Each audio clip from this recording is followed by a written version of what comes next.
happen to it. So God says it's time for me to restore. But this is the funny thing. That's not the message. But this is the funny thing. He was talking about the locusts and the conquerors and caterpillars and all that stuff. And he was talking about how whatever the caterpillar left, the conqueror came and took it.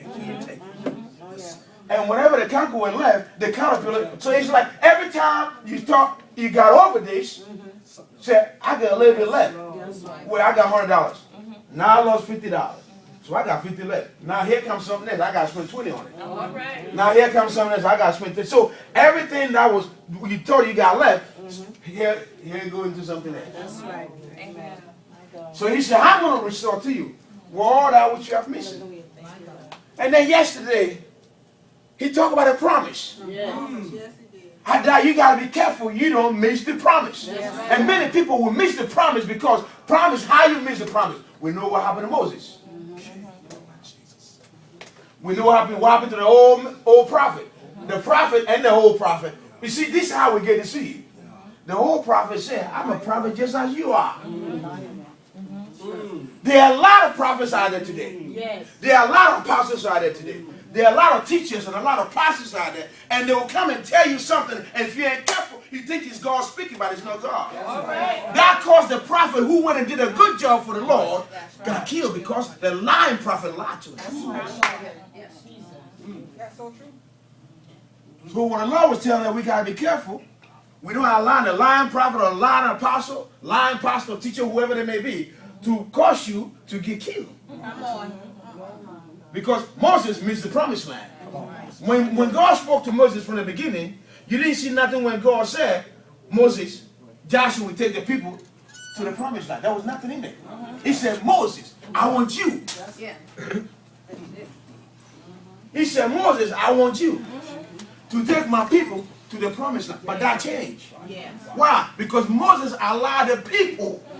Sometimes we allow people to move us out of place. Come on now, Pastor. All right. Yes. We allow people to take us out of where God wants us to be at, and they end up in a place we have no business being. So Moses found himself in a place God didn't. He was so mad with the people that he ended up being in the place and missing the promise. Come on. Because there was no scripture saying Joshua have to lead the people to the promised land. But because he missed it, God always have a ram in the bush. God know Abraham. What happened? God happened to Abraham. God know what is going to happen to Adam. So God, Jesus, wait. God know. Look what God said to tell, and He told me to tell you all tonight too. He said, all of us have Pharaoh in us. Wow.